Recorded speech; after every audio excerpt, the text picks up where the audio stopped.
And again, so you see the decrease. There's only 20 aces in Vietnam, and 17 of them were Vietnamese. There's a lot of reasons for that. So after Vietnam, we get into an era of very limited engagement. I mean, it becomes obvious that the cost of combat, the cost of sending your airplanes up to fight another country's airplanes to dominate the skies and win the land war is incredibly high. There's lots of examples of that. There's the Falkland Islands, bless you. There was Kosovo, and obviously in Iraq in '91 was a great example of that. So, the Iraqi army in 1991 or 1990 was the 5th largest military in the world. They had something like 500 airplanes between fighters and bombers. They had been at war for 10 years against Iran, so they were very experienced, certainly relative to the U.S. forces, which hadn't really done anything in recent history. And on January 16th of '91, we went to war with Iraq and their 500 airplanes, and we thought that it was going to take at least a year, and there were going to be a ton of U.S. casualties to our airplanes, to our air crew. And 43 days later, their air force didn't exist anymore. We shot down something like 40 of their airplanes to one of ours. We destroyed another 200 on the ground. They sent another 100 to Iran. And it quickly became apparent that there's this huge divide. It's not just a matter of valor or tactics anymore. Having a brave man and a Spitfire or a Messerschmitt or something like that going out and trying to save the day. But technology is playing this unbelievably massive role in the conduct of war. So, you have a cockpit like this. This is what they were working with, basically, in the Gulf War. It's an amazing piece of equipment. Everything you need to know is just displayed right in front of you. It's easy, in some ways, to win that air war. This, you saw that World War II HUD, they call it, the Pipper, earlier, even though the video didn't show you saw the HUD. This is the HUD that an Iraqi war U.S. pilot is dealing with. He's looking through this piece of glass in front of him, and he's got everything he needs to know. And in his ears, not only radio communications, but radar warning signals, just a variety, a barrage of information that he has at his disposal. In some ways it's very unfair. And in the Iraqi MiG-29 HUD, his heads-up display, this is what he sees. I don't know if anybody knows or can recognize what that might be. It's a missile. This was taken from the heads-up display recording of an Iraqi MiG-29 moments before, obviously, that missile struck his airplane. Yeah. And this shot was fired probably 20 miles away. He didn't have a chance. All right, so let me back up one slide. So does that mean now, obviously in the last 20 years, we haven't had an air war. We haven't had a need to meet the enemy on a battlefield. The things that have transpired for this country, the conflicts that we've had are much more ideological. We've dealt with an enemy that is not a state. We've dealt with an enemy that's an idea. And the way you deal with those kind of enemies is completely different. So, does that mean that going into the future, the dogfight, the fighter pilot is over? Is it dead? We saw the curve there, 4,500 aces in World War II. Korea was about 100, Vietnam 20, and that's it. There have not been any more aces. No, I don't think so. You always have to plan for the next conflict. And the current conflict, it's not dead yet, but it's in its death throes. And this, I believe, very strongly, is the next hot spot that the world will face. You've got this sort of, I love those terms, by the way, Malthusian Orwellian inevitability. The contrast to the last generation of conflicts is that this is not a war, or it's not going to be a conflict. Let's not use the word war, because there's certainly no guarantee that that's going to happen, but it's going to be a conflict of resources instead of ideology, and I think we all see that very clearly.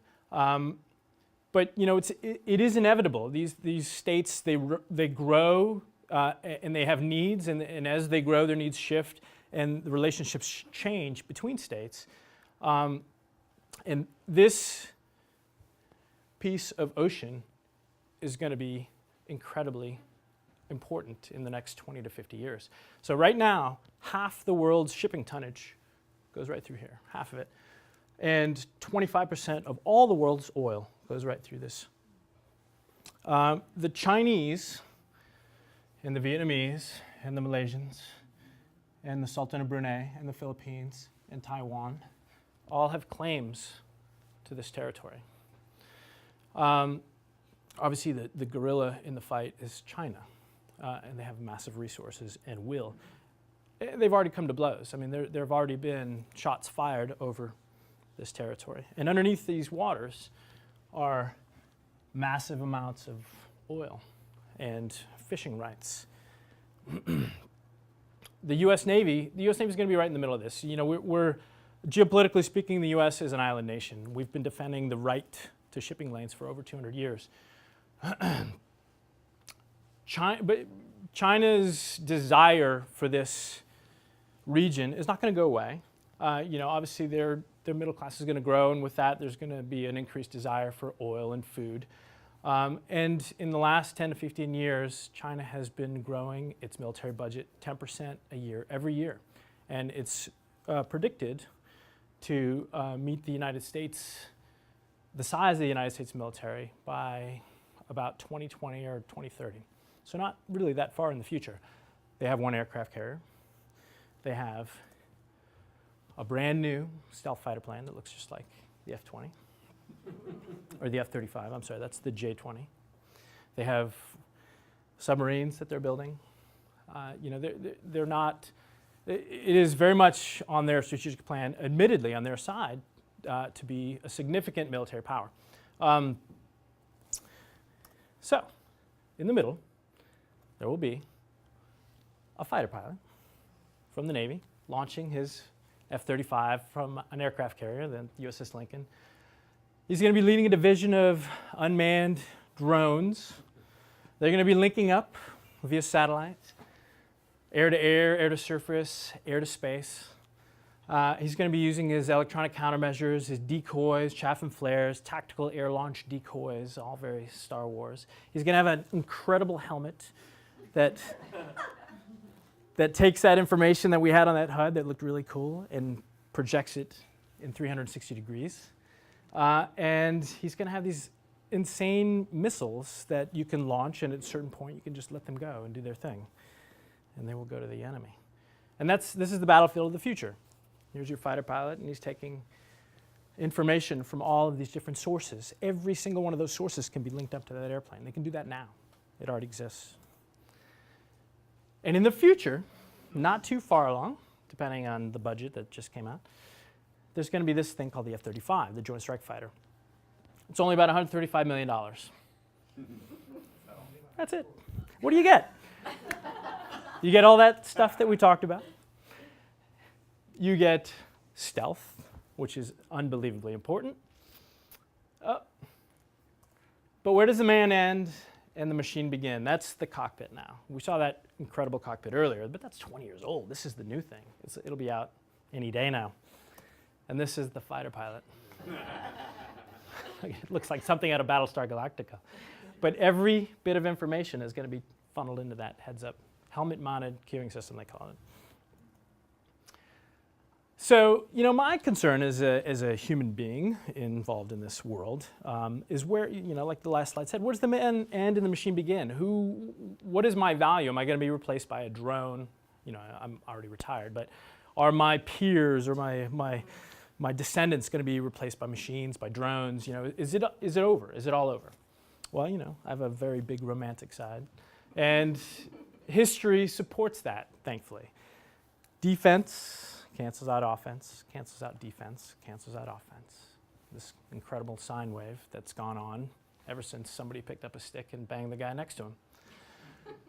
Maginot's cancel out panzers and drones. And electronic countermeasures and software have viruses. There is right now a virus infecting the drones in the United States Air Forces. All of them.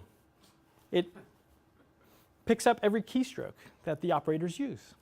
They don't know who put it in there or why, but it's there and they can't get rid of it. And there's investments in electronic warfare. I mean, we've all heard of e-warfare. You know, everybody's heard the story about the virus that was implanted into the Iranian centrifuge spinners for their nuclear power enrichment. You know, the amount of money globally that's going into infiltrating and infecting software on the military, in the militaries is massive. So there we go. Radars will be jammed. Missiles will be decoyed. Drones will be completely unreliable. Bullets cannot be corrupted. And at some point in the future, it comes full circle. And two pilots will be meeting at the merge in the postmodern world, in the postmodern version of the joust, with the fate of the world hanging in the balance. There they are. That's an F-14, by the way. It's really cool. No drones, no missiles, just bullets and Eddie Rechenbacher. And there we are. Have a good night. Thank you.